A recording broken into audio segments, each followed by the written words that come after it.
요즘 제가 그 설교할 때, 특별히 주일 설교할 때 금요일 날 나누었던 이야기들을 좀 이렇게 겹쳐서 말씀을 드립니다. 이유는 간단합니다.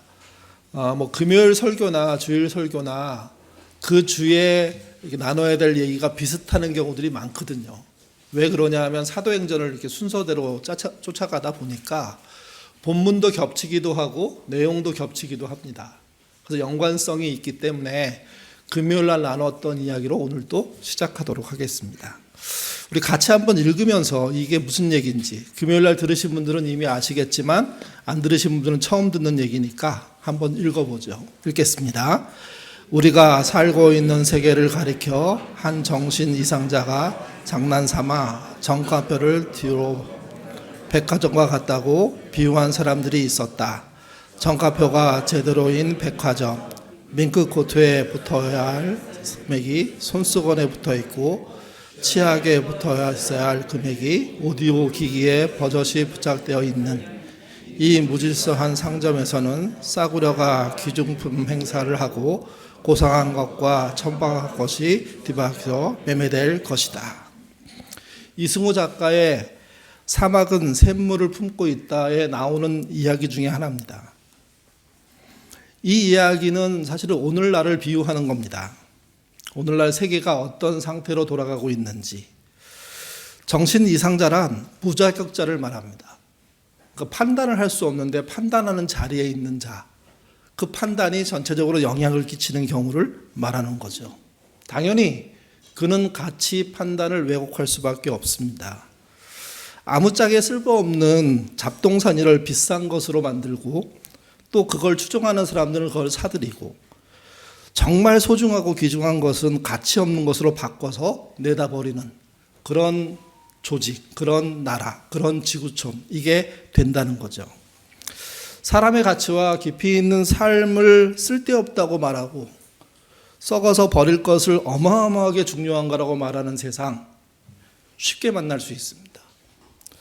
사치품인데 명품이라는 이름을 붙이니까 많은 사람들이 그 명품 하나 갖고자 많은 생각들을 하고 돈을 쓰고 그리고 노력하죠.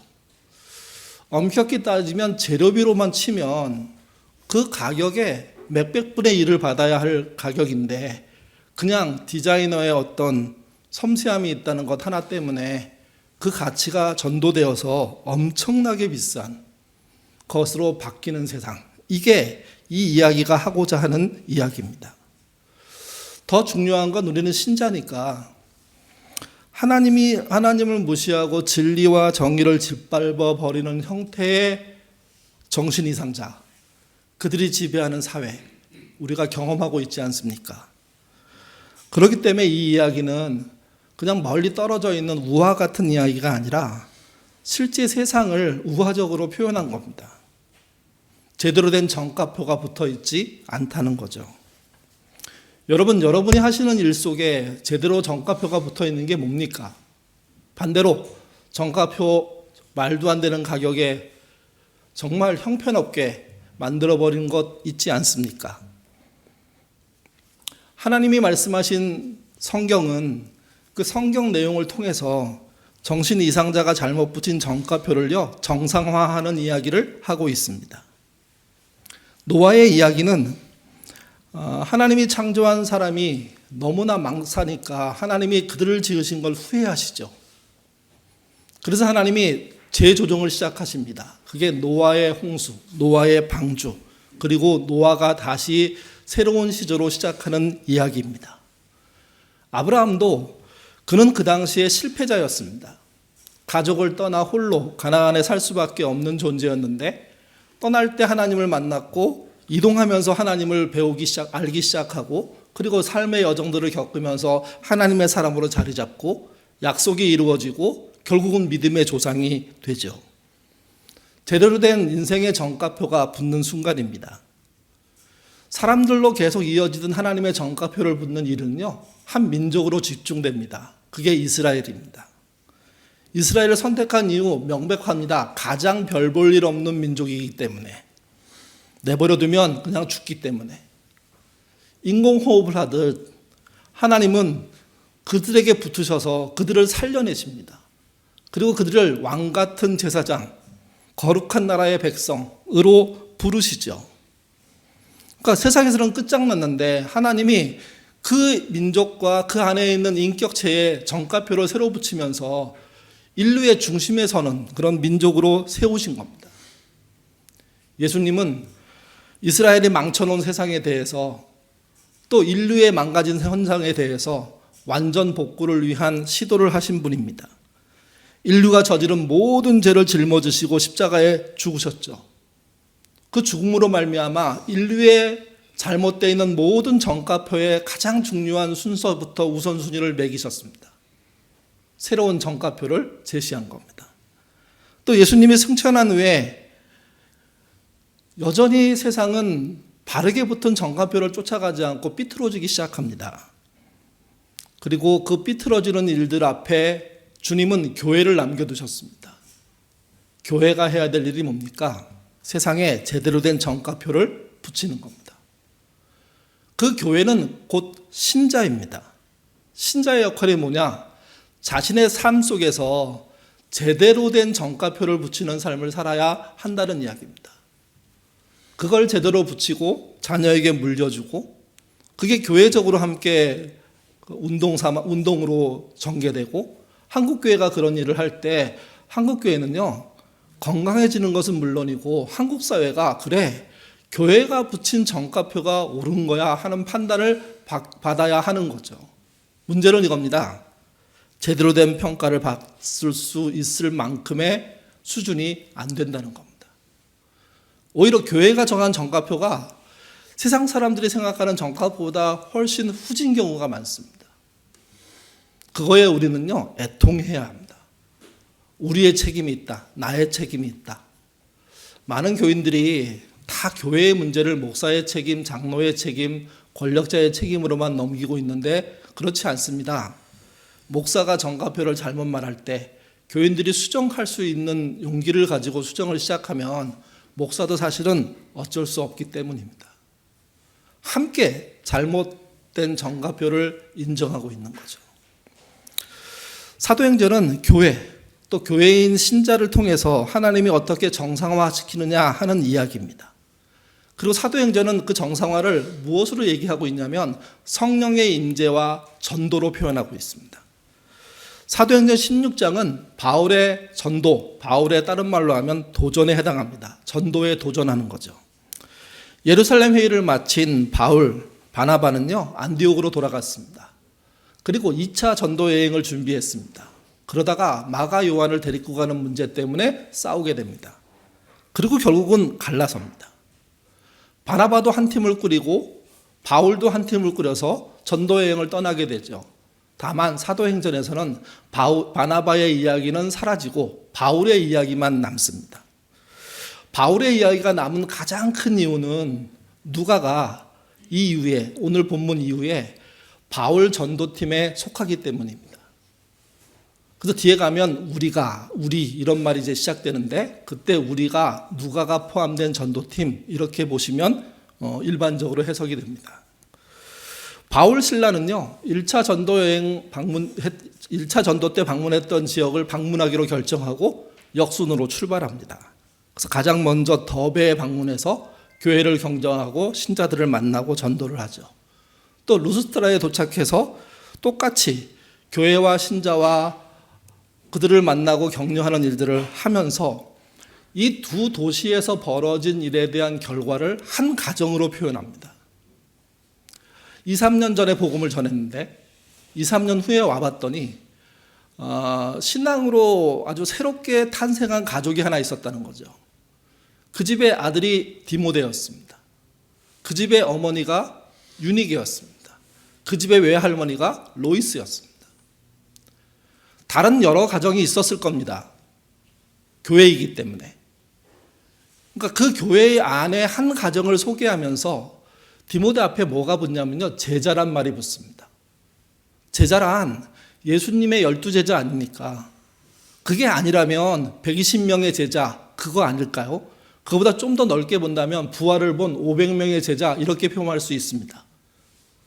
그러니까 5, 600명 정도의 규모의 제자라고까지는 할 수 있는데 그 다음에 생겨나는 사람을 제자라고 할 수 있을까?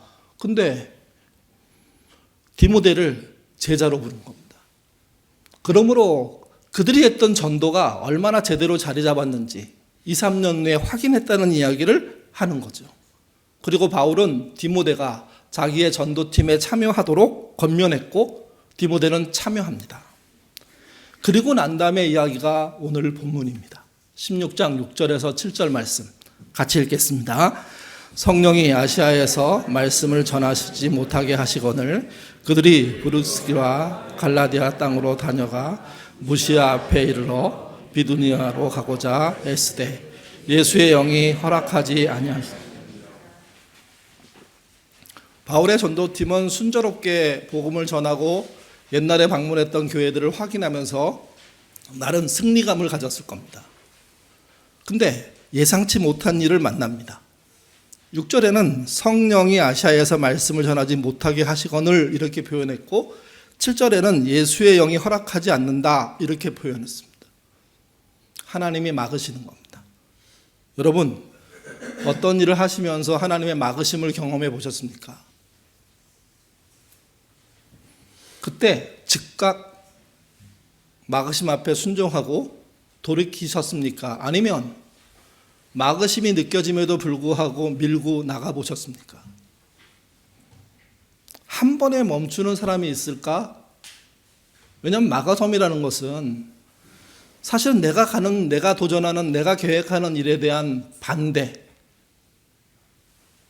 멈춤, 이걸 말하는 거기 때문에 사람의 입장에서 쉽게 받아들일 수 없습니다. 그동안 성령이 이끄셔갖고 여기까지 왔는데, 그래서 그 일을 열심히 하고 있는데, 도전하고 있는데, 어느 날 갑자기 하나님이 막아서서 아시아 전도 그만해. 그때 아시아는요, 지금의 터키 지역을 말합니다. 그러니까 터키에서 유럽 쪽으로 넘어가지 않고, 터키 그 유럽 바로 앞에서부터 시작해서 인도 쪽으로, 이쪽 지역을 아시아라고 불렀는데, 그 아시아 지역에서 선교하기 위해서 온 그들인데 처음에는 성령이 막으시고 말씀을 못 전하게 만드시고, 그러니까 아마 그 유대 회당 같은 데 방문하고 또는 이렇게 뭔가 모임을 해야 되는데 말씀을 전할 틈도 없게 만들어 버리시는 거죠. 막혀버리는 겁니다. 또 예수의 영이 허락지 않습니다. 막히니까 기도했을 거 아닙니까? 하나님의 뜻의 인도함을 구했을 거 아닙니까? 근데 구체적으로 진짜 마음에 불편하게 그쪽으로 못 가도록 하는 증거들이 자기 앞에 드러납니다. 바울과 실라, 디모데가 순종했을까요? 그렇지 않습니다. 다시 다른 지역의 아시아, 그곳을 향해서 움직이기 시작하는 거죠. 이게 사람입니다. 물론 진짜 영적인 감각이 뛰어나고 하나님의 임재 경험이 너무 많아서 한 번에 멈추는 사람 있을 수 있습니다. 근데 그도 앞으로 가보면 그러지 않을 가능성이 높습니다. 그걸 깨닫고 배우고 따르고 실천하는 데는 많은 노력과 시간이 필요한 거죠. 바울에게도 그랬고 실라와 디모데에게도 그랬던 겁니다. 하나님이 막으시는 이 현장 앞에 그들은요, 삐짓고 나가고 싶었을 겁니다. 틈을 찾았을 겁니다. 우회했을 겁니다. 결국은 하나님이 더 막으시는 일들이 벌어지게 되죠. 막으실 때 이겨 먹으려고 하는 것은 어쩌면 죄인인 우리의 어쩔 수 없는 관성일 수 있습니다. 진짜 하나님의 뜻은요, 그래서 더 확고하게 막으시는 겁니다. 근데 확고하게 막음에도 불구하고 삐져나가고 돌출해서 나가면 결국은 그들은 망하는 겁니다. 그 다음 이야기가 8절부터 10절에 기록되어 있습니다. 같이 읽겠습니다. 무시아를 지나 드로아로 내려갔는데 밤에 환상이 바울에게 보이니 마게도냐 사람 하나가 서서 그에게 청하여 이르되 마게도냐로 건너와서 우리를 도우라 하거늘 바울이 그 환상을 보았을 때 우리가 곧 마게도냐로 떠나기를 힘쓰니 이는 하나님이 저 사람들에게 복음을 전하라고 우리를 부르신 줄을. 두 번 막으셨을 때까지만 해도 본문의 표현상 두 번인데요, 그들은 다른 틈을 노렸습니다. 다른 지역으로 옮겨서 회당에 방문하고 또 사람을 모으고 또 복음을 전하는 일을 하는데 예전처럼 전혀 순조롭게 진행이 안 되는 겁니다. 엉망이 돼버리는 겁니다. 말 한마디 못하고 돌아오게 되는 일들이 반복되는 겁니다. 그리고 어느 날 밤 환상을 봤다고 하는데 꿈이라고도 번역한 분들이 계십니다. 근데 전에도 말씀드렸죠. 사도행전에 나와 있는 환상, 꿈, 하나님의 계시, 인도함은요, 우리가 평일날 잠을 자다가 이상한 꿈을 꾸고 아침에 일어나서 이거 좀 조심해야 되나? 이렇게 생각하는 걸 말하는 게 아닙니다. 내 무의식 속에 계속 생각하는 어떤 것이 있는데 그걸 꿈으로 표현돼서 내가 다시 한번 확인하고 그래서 그 일에 대해서 더 골똘하게 생각하는 그런 정도를 말하는 게 아닙니다. 너무나 많은 신자들이 내가 꿈꾸고 나서 좀 이상하면 마치 하나님이 나한테 뭘 알려준 것처럼 생각하는 버릇이 있는데 그것은 우리나라 사람들이 갖고 있는 꿈 해석의 방법일 뿐인 겁니다.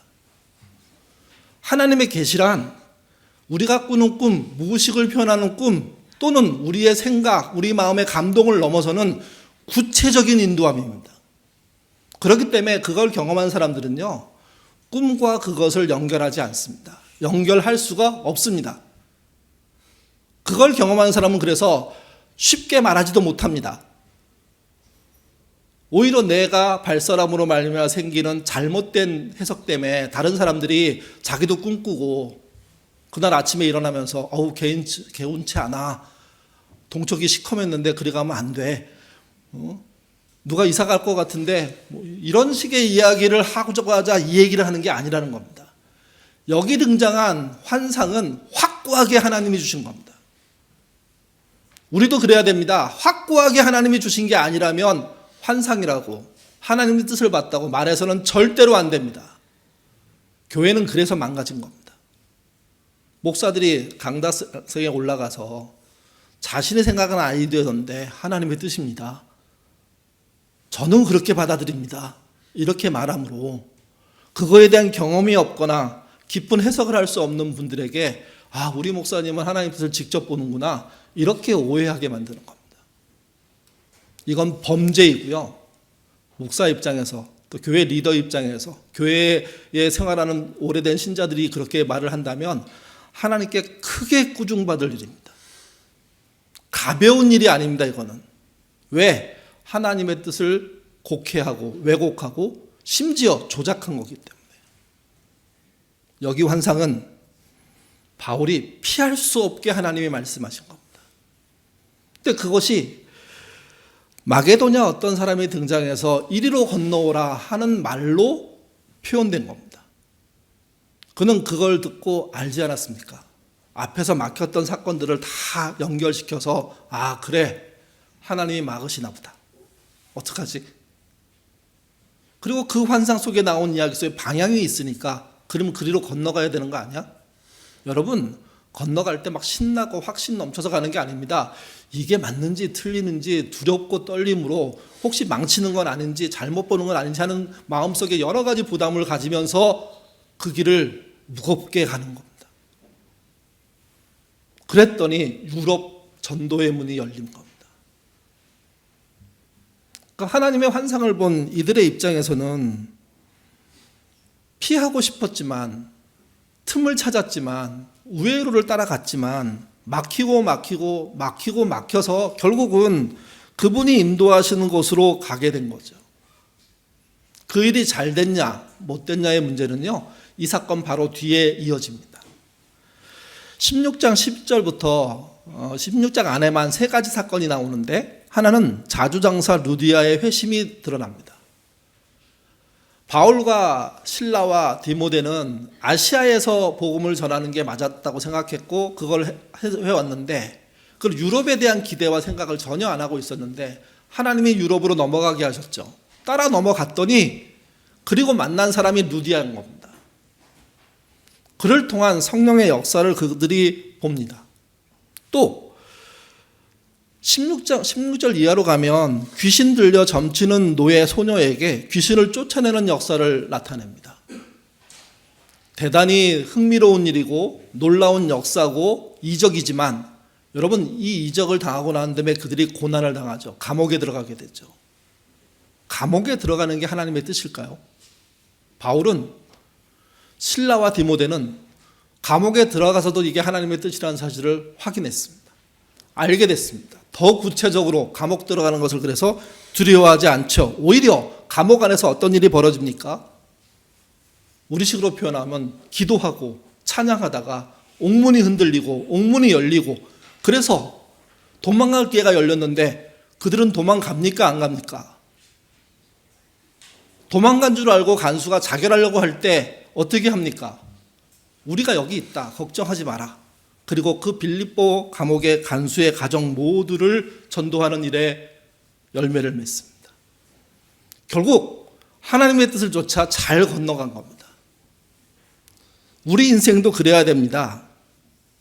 하나님의 막으신 일 앞에, 하나님이 잘못된 정가표라고 얘기하는 앞에 고집 부려서 그거 얻어내서 그걸 얻고 난 다음에 잘 됐다고, 복 받았다고 착각하는 인생이 아니라 막음을 깨닫고 막을 때 돌이키는 그런 인생으로 사는 게 우리의 신앙인 거죠. 사도행전은 그 얘기를 여러 번 합니다. 베드로가 정통 유대인입니다. 예수님이 승천하시고 난 다음에 또 오순절 강림하고 난 다음에 예루살렘 교회가 많은 숫자가 늘었고 많은 식구들이 있었습니다. 그 식구들을 건사하는 일에 최선을 다했고 말씀 전하는 일, 기도하는 일에 전무했습니다. 예루살렘 교회를 지키려고 얼마나 노력합니까? 그게 모두 성령의 이끄심인데 그 이끄심에 그는 도전했고 헌신했습니다. 근데 어느 날 하나님이 그를 어디로 몰아내십니까? 사마리아로 몰아내십니다. 그래서 루따에 가서 8년 된 중풍병자 애니야를 만나게 하십니다. 그를 치료하죠. 요빠에 가서 죽은 다비다를 살리게 하십니다. 놀라운 일들이 벌어졌습니다. 어디에서? 유대인들이 제일 싫어하는 사마리아에서. 그리고 다시 가이사랴에 가서는요, 로마 백부장 고넬로의 가족을 만나서 그들에게 성령이 임하는 사건에 그도 같이 참여하게 되고, 그리고 그들 모두에게 세례를 베푸는 일들을 하게 된 겁니다. 예루살렘에서 하는 일을 막으시는 하나님을 느꼈기 때문에 사마리아로 나간 겁니다. 그리고 한 번도 생각해 보지 않은 사마리아 사람들을 접촉하기 시작하고 병을 치료하기 시작하고 죽은 자를 살리고, 그리고 심지어 로마의 백부장을 만나서 그 가족 모두를 구원하게 하는 일들에 그가 나서게 되는 거죠. 막으심에 순종했기 때문입니다. 바울도 똑같습니다. 안디옥 교로 부름받을 때는요, 바나바의 노력으로 부름받은 겁니다. 안디옥에서 1년 이상 열심히 함께 교회 생활을 합니다. 그리스도인한 이름을 얻게 되죠. 그리고 성령이 갑자기 어느 날 안디옥을 떠나라고 하십니다. 그래서 1차 전도여행을 떠난 겁니다. 2차 전도여행도 그 떠났을 때 만났던 교회들을 돌보기 위해서 다시 계획해서 출발한 겁니다. 진짜 좋은 계획이고 하나님의 뜻 안에 있는 계획입니다. 근데 하나님이 중간에 막으셨습니다. 아시아에서는 그만하고 유럽으로 건너가라고. 그리고 유럽으로 건너가서 새로운 세상을 만나게 되는 겁니다.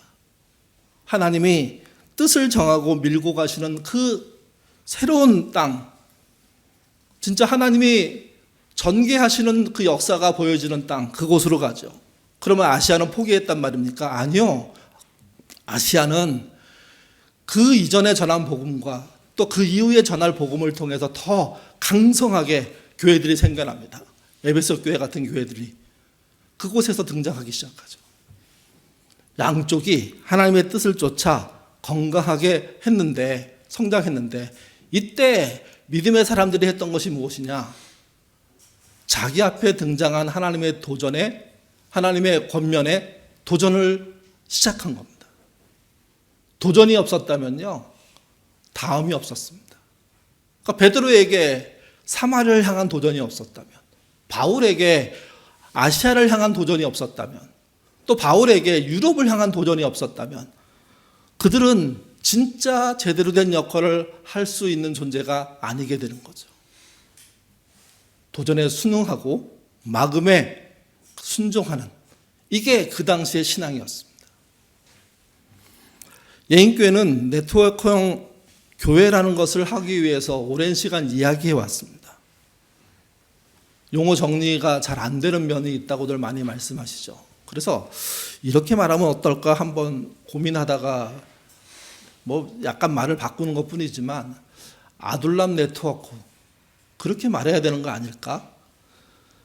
오늘부터 한 4주 정도 이렇게 설교 중간 정도에 아둘람에 대한 오리엔테이션을 좀 해보려고 합니다. 30일 날 가서 별도로 모여서 좀 더 아둘람 운영과 방법에 대한 구체적인 논의를 해보는 시간을 예배 후에 만들기도 할 건데요. 아둘람은 뭐가 핵심일까요? 친밀한 교제가 핵심일까요? 상호 돌봄이 핵심일까요? 세상을 위한 교회가 되는 게 핵심일까요? 셋 다 정말 중요한 일입니다. 아둘람에서는 없어서는 안 되는 일입니다. 근데 여러분, 이 세 가지를 잘하는데 아둘람이 예배를 드리지 않는다고 한번 생각해 보십시오. 예배가 빠진 아둘람. 한국교회는 11번 정도의 공예배를 지킵니다. 우리 교회도 개척 당시에 11개의 공예배를 드리려고 꽤 노력했습니다. 근데 환경이 안 되니까 11개 중에 새벽은 포기하고 약간의 그 과정이라고 생각하고 견디려고 했던 거죠.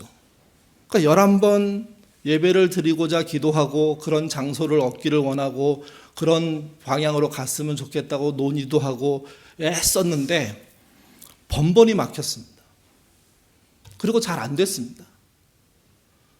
그러다가 우리 안에 어떤 개념이 들어오기 시작했냐면 그게 복사골 문화센터를 사용하면서 저희가 이제 깨닫게 되는 과정 안에 나온 건데 건물이 없어도 되지 않나 하는 생각들을 공유하기 시작합니다. 그래서 건물 없는 교회라는 초창기에 우리에게 큰 도전을 준 그런 일들이 벌어진 거죠. 처음에는 이렇게 말하면 교인들이 이해할까? 사실 저도 그런 걱정을 했습니다. 근데 교인들도 그 얘기를 곱씹으면서 그래, 건물 있는 교회가 아니어도 된다. 건물 없는 교회로 갈 수 있겠다. 그때는 복사골 문화센터가 있으니까 그런 확신도 더 컸겠죠. 그렇게 동의해서 저희가 11번의 공예배를 건물 없는 교회에서 어떻게 적용할 수 있을까 하는 고민을 하게 되고 그러면서요, 공예배를 2번으로 줄였습니다. 이거 그냥 말 한마디로 바꾼 거 아닙니다. 꽤 많은 논의와 토론과 이것 때문에 교회를 떠난 사람도 있고요. 이것 때문에 갈등이 벌어지기도 하고요. 참 힘들었습니다. 근데 결론은 건물 없는 교회로 가고 공예배를 우리의 형편에 맞게 정리하는 게 우리가 그동안 기도에 한 결과라는 마음의 동의들이 많이 생겨서 그래서 2번의 공예배로 정한 겁니다. 주일 예배와 주중 아둘람 모임입니다. 둘 다 예배로 출발했습니다. 그 예배로 출발했다고 해서 나눔을 안 하고 교제를 안 하고 식사를 안 하고 세상을 돌보는 일을 안 했냐? 아닙니다. 같이 했습니다. 근데 중심이 예배였습니다. 중심이. 예인의 공예배는 주일 예배와 지금도 아둘람 모임입니다. 그 모임이 예배를 드리기 위함입니다. 2번의 예배를 드리는 것을 조건으로 등록을 받았습니다. 등록을 할 때 사인을 한 많은 분들이, 최근에는 하지 않지만 많은 분들이 동의했음에도 불구하고 아둘람으로 안 들어오려고, 안 하려고 그래도 되는 걸로 생각하는데 저희는 계속 권면하죠. 그게 우리가 기본적으로 세운 예배에 대한 생각이고 아둘람은 그냥 모임이 아니라 공예배라고. 주중에 예배를 모이기가 코로나 지나면서 힘들어졌습니다. 그래서 지금은 주중 예배라고 부르기가 어렵습니다. 근데 여전히 우리에게 공예배는 주일 예배와 아둘람 모임입니다. 그 모임에서 예배가 사라지면요, 예배를 좀 확대하면 그분의 말씀, 하나님의 말씀을 읽고 그것을 깊이 대화하고 그리고 중보기도 하고, 물론 몇 가지 순서가 앞에 붙겠죠. 그 예배가 생략되면 사실은 세상에서 하는 모임과 뭐가 다를까요, 우리가?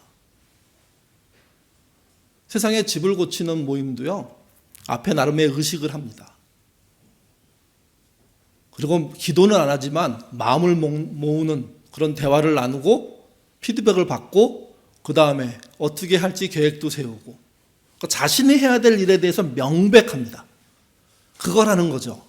그러면서 그 다음에 밥도 먹고 친교도 하고 놀러도 다니고. 지난 한 해 몇 분이 아둘람이 말씀 읽고 기도하는 데는 전혀 관심이 없고 놀러 다니고 있다, 농담하고 있다, 그래서 나는 싫다, 그렇게 말한 분들이 있었습니다. 뭐 누군지를 찾아갖고 여러분에게 밝히고 싶어서 말씀드리는 게 아니라, 실제 예배가 드려지지 않는 아둘람은요, 교인들이 실증 느끼게 되고 어느 순간 서로 갈등을 일으키면 그 다음에 무너지는 겁니다. 3년, 4년 버티는 거 쉽지 않습니다. 우리가 말하는 아둘람형 네트워크로 가는 거 쉽지 않아지는 겁니다. 그게 제대로 되려면 뭐가 살아내느냐? 예배입니다. 주일 예배하고는 좀 다르지만 아둘람이 모여서 말씀을 읽고 깊이 있게 나누고, 그리고 서로의 기도를 가지고 중보하고, 교회를 위해서 중보하고, 연약하고 힘들고 어려움에 빠진 사람을 놓고서 뜨겁게 기도해야지, 그 다음에 나오는 교제도 의미가 있고 상호 돌봄도 의미가 있고 세상을 위한 일도 의미가 있게 되는 겁니다. 예배는 간단하게 생략하고 짧게 하고 대충 하고 그냥 취미로 심심한 인생 즐겁게 만들기 위해서, 성경을 통해 뜻을 모으는 게 아니라, 기도를 통해 하나님을 향하는 게 아니라 자신들의 즐거움을 위해서 쌓다 보면요, 여러분, 여지없이 교회는 사라지고 아둘람은 깨지게 돼 있습니다. 그래서 새로 아둘람을 개편하는 이 입장에서 제일 중요한 건, 아둘람은 공예배라는 사실을 잊지 마십시오. 예배 만만케 보고 대충 했다가 망가집니다. 오히려 한국교회는요, 주일 예배와 11개 예배를 너무 신성시해서 문제죠. 너무 똑같은 걸 너무 반복해서 문제가 되기도 합니다. 우리는 그런 폐단을 극복하기 위해서 2번이라는 정말 딴 사람이 보면 무리수인데 모험을 한 겁니다. 목사의 제안으로 한 게 아니라 오랫동안 기도하고 논쟁하면서 과연 이게 맞냐 하는 방식 안에서, 아둘람 전에 멘토셀이라고 불렀는데 그때 또 그 이전에부터 이 문제를 가지고 치열하게 한 결과로서 여기까지 온 겁니다. 아둘람이 예배 드리는 곳이 되게 하십시오. 아둘람 예배 놓치지 마십시오.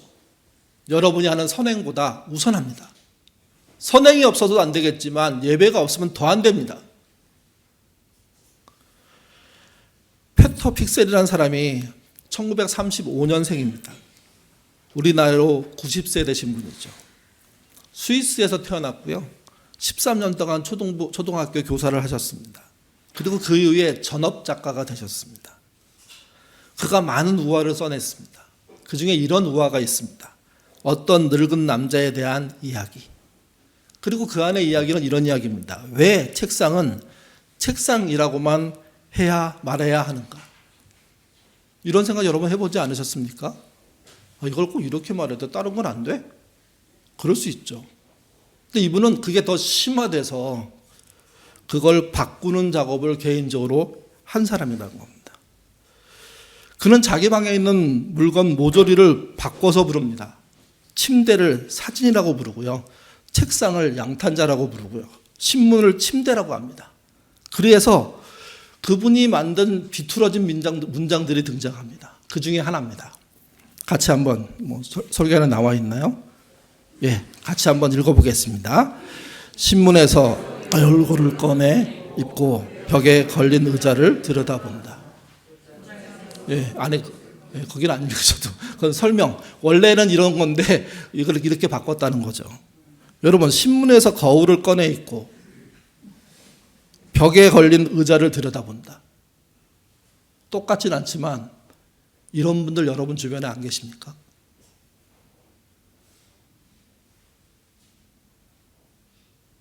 벌어진 사건을 쉽게 왜곡해서 말하는 분들. 똑같지 않지만 의외로 많습니다.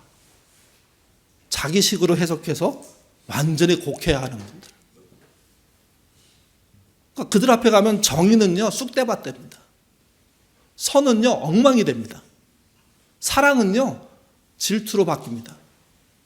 왜? 아무렇게나 바꾸기 때문에. 도대체 신문에서 그의 거울을 꺼내 입고 옷을 입는다는 얘기 같긴 한데 신문에서 뭘 어떻게 꺼내요? 자기는 그렇게 하겠다는 거죠. 벽에 걸린 의자를 들여다본대요. 자기는 그렇게 살겠다는 거예요. 자기가 혼자 그렇게 사는 데는 문제 없습니다. 자기 스스로 노력해서 실제 언어를 바꾸고 그렇게 하면 되는 거죠, 이게. 근데 여러분, 그 상태로 바깥으로 나오면요, 다른 사람을 만나면요, 엄청난 혼란이 시작됩니다. 근데 놀라운 건 이거예요. 그런 식으로 정리해서 나오는 분들의 고집이 일반 사람을 이겨먹는 겁니다. 사실은 이겨먹는 게 아니라 일반 사람들이 혀를 내두르고 다 도망가는 거예요. 피해버리는 거예요. 같이 보겠습니다. 이 이야기의 끝부분입니다. 읽겠습니다. 재핏 외투를 입은 그 나이 많은 남자는 사람들이 하는 말을 더 이상 이해할 수 없게 되었다. 그들이 심한 문제가 아니었다. 그보다 더 심각한 것은 사람들이 그를 더 이상 이해할 수 없게 된 것이었다.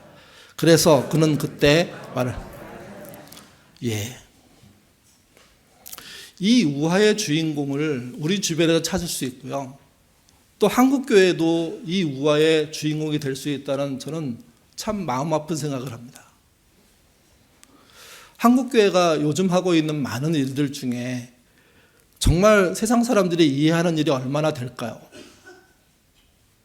교회는 원래 세상을 선도했습니다. 교회의 배움은 세상에게 진리이기도 하지만 상식이기도 하고 그리고 삶을 살아갈 수 있는 윤택한 내용이었습니다. 언어를 가르쳐도 그랬고 수학을 가르쳐도 그랬고 상업과 공업을 가르쳐도 그랬습니다. 모든 과목을 하나하나 가르쳐 나갈 때마다 교회는 앞장섰고요. 그래서 학교를 만들었고요. 그리고 그 안에서 정말 세상에서 살 수 있는 일반적인 상식들을, 필요한 내용들을, 더 깊은 공부를 할 수 있는 자료들을 끊임없이 제공했습니다. 근데 지금 교회는 그럽니까? 오히려 교회와 전혀 다른 문법으로, 전혀 다른 단어로, 전혀 다른 세상의 이야기를 하고 있는 거 아닐까요? 교회는 있고 교인은 많은데 그들은 세상과 동떨어져서 어디에 고립되어 있는 것처럼 물과 기름으로 지내고 있는 이 현상, 이 이야기를 통해서 한번 들여다보셔야 됩니다. 또 나는 내 자녀와 그런 존재가 아닌지, 우리 부부는 그런 존재가 아닌지, 우리 형제는 그런 존재가 아닌지, 우리 아들남은 그런 상황이 아닌지, 우리 예인은 그런 상황이 아닌지 이거 지켜보셔야 됩니다. 우리의 문법이 제대로 사용하기 위해서 그래서 제일 중요한 우리 교회가 정말 지켜야 될 것 하나 있다면 그게 그분 하나님께 예배드리는 겁니다. 주일 예배도 그렇고요. 아둘람 모임도 그렇습니다. 그렇게 신실하게 예배드리는 분들이 기도를 통해서 무엇을 할까를 찾고 중보기도를 통해서 서로를 챙기고 서로를 돕고 활동하고 세상을 위해서 어떤 문법으로 이야기를 할지를 정해서 나오기 시작하면 그 이야기는요, 세상이 듣게 됩니다. 근데 예배가 간단해지면, 짧아지면, 생략되면, 어렸을 때 교회를 나왔던 아이들이 나이 들어서 교회를 안 나오는 경우들이 있습니다. 어떤 분이 그것에 대한 조사를 했습니다. 이유가 뭐냐? 이유가 뭐냐? 그랬더니 자기 부모들은 믿음이 좋은 것 같은데 자기 교회에 가서 하는 것은 잘하시는데 자기들과 함께 지내면서 벌어지는 일들 속에서는요, 지금 오늘 본문의 이야기로 따지면 예배가 없다는 겁니다. 휴가를 갑니다. 휴가 가도 주일입니다. 근데 휴가를 가면 예배가 간단해집니다. 짧아집니다. 짧으면 사실은 대충을 말합니다. 심지어 생략해버립니다. 그리고 그것에 대한 설명도 없습니다. 처음에는 미안해서 말 한마디 나오고 나중에는 그저 그냥 놀러 가면 아무것도 안 하는 거야. 물론 예배 시간에 부모가 아이를 꾸짖고 성경으로 아이를 쳐서 자기에게 복종하게 만드는 것, 이것도 굉장히 위험한 겁니다. 그렇지만 예배를 생략하고 간단히 하고 짧게 하고 이거 계속 휴가 때마다 여행 갈 때마다 명절 때마다 반복되는 것을 아이들은 깨닫습니다. 아, 우리 아버지, 우리 엄마가 믿는 믿음이 사실은 하나님을 믿는 것 같지만 교회에서만 믿는 거고 교회 바깥에서는 아니구나. 예배를 무시하는구나. 그냥 확 생략하는구나. 생략해도 아무 문제가 없다고 생각하는구나. 그거랍니다. 그거. 교회와 가정과 일상에서의 일관성 있는 믿음이 부모를 통해서 못 봤다는 거죠. 생략할 수밖에 없는 때가 있을 수 있다고 저는 생각합니다. 이거는 잘못이라고 생각하셔야 되고 충분히 설명하셔야 됩니다. 예배를 못 드리게 된 이 환경 미안하다. 다음엔 그렇게 안 되도록 미리 사전에 준비하겠다. 그래서 아이가 부모라는 분이 상황이 어려워서 못 드리고 있는 이 예배를 놓고 얼마나 신중하게 생각했는지를 보여줬어야 되는데 그때 아주 쉽게 나이스하게 싹 밀어갖고 없애버렸더니 아이는 이건 아무렇게나 하는 거구나. 기분에 내키는 대로 하는 거네. 사람에 보이는 주일 교회 가면 신실하게 하는 거고 교회를 떠나면 멋대로 해도 괜찮은 거구나. 그런 하나님을 왜 믿어?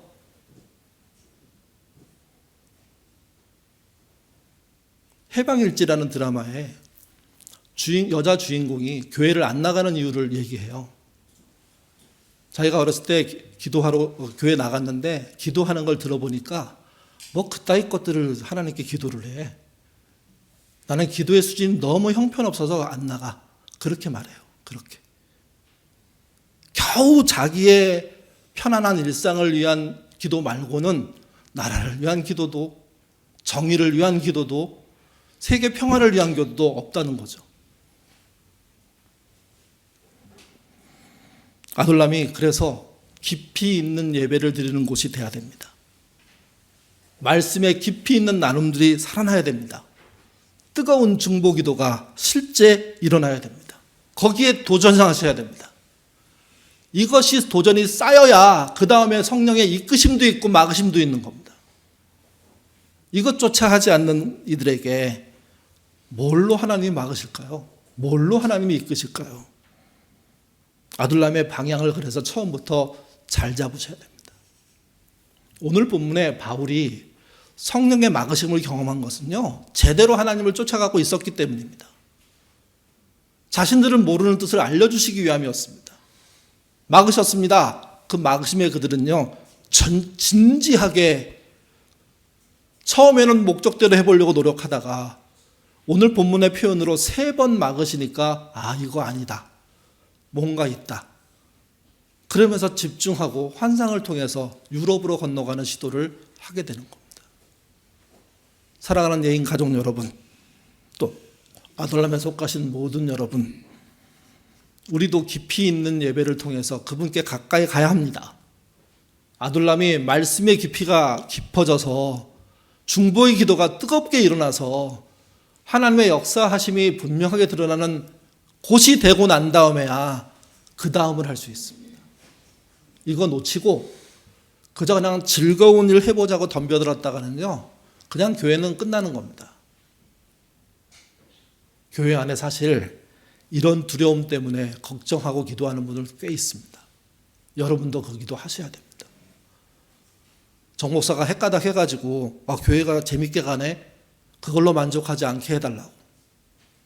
우리의 아둘람이 예배가 살아나서 주일 예배와 주중 아둘람 예배가 연합해가지고 훨씬 더 하나님과 가깝게 되는, 그래서 그 안에서 길을 찾는 공동체가 되게 해달라고. 그래야 아둘람이 네트워크돼서 생겨난 예인교회, 지금의 교회보다 건강해질 수 있는 겁니다. 그런 길로 가도록 도전하시는, 그러다가 성령의 이끄심과 막으심을 만나시는 저와 여러분 되시기를 주님의 이름으로 부탁드립니다. 기도하겠습니다. 도전하지 않는 자에게는 상도 없습니다. 도전해야 상이 있습니다. 그러나 그 도전은 진지해야 합니다. 하나님 앞에 최선을 다하는 행동이어야 합니다. 그 도전을 하기 시작할 때 우리의 성공과 출세를 위함이 아니라 하나님 나라의 확장을 위해서 해야 합니다. 그 도전을 한 우리 선배들의 내용들을 보니 그렇게 진실되게 도전하는 자들에게 성령의 이끄심도 나타나고 막으심도 나타났습니다. 우리 개인도 예인교회도 아둘람도 이런 경험이 있어야 됩니다. 특별히 아둘람이 함께 진지하게 깊게 예배하고 기도하는 경험들을 많이 함을 통해서 하나님의 새로운 이끄심을 만날 수 있도록 도와주옵소서. 때때로는 우리의 욕심껏 열심히 하는 그 일 속에, 그 도전 속에 막으시는 하나님을 만날 수 있도록 이끌어 주옵소서. 그래서 목사를 의지하지 않고도 주의 이끄심을 쫓아가는 신자의 공동체에 있는 아둘람이 되도록 인도하여 주옵소서. 그리고 그들이 연합하게 하옵소서. 그때 연합은 생각보다 쉬울 겁니다. 생각보다 선명할 겁니다. 왜냐하면 하나님의 이끄심을 각자 경험한 우리 교회의 아둘람 모두가 연합하는 것이기 때문에 그렇습니다. 주님, 우리에게 이런 모험의 마음들을 주셔서 사실은 획기적인 변화를 지금 만들고 있는데 이것이 사람 편한 일로, 예배를 생략하는 일로 추락하지 않도록 도와주시옵소서. 그리고 특별히 아둘람마다 하나님의 살아계심을 느끼는 예배, 하나님을 향하여 드리는 기도가 넘쳐나게 도와주시고 그걸 통한 응답들, 그걸 통한 교제들, 그것 통한 상호 돌봄들, 세상을 위한 역사들 쌓아가도록 도와주옵소서. 인간의 욕심으로 엉망된 아둘람 만들지 않게 하시고 성령의 역사를 쫓아 우리가 생각하지 않은 그분이 쓰시는 아둘람 되도록 도와주시옵소서. 감사하며 예수님 이름으로 기도드립니다. 아멘.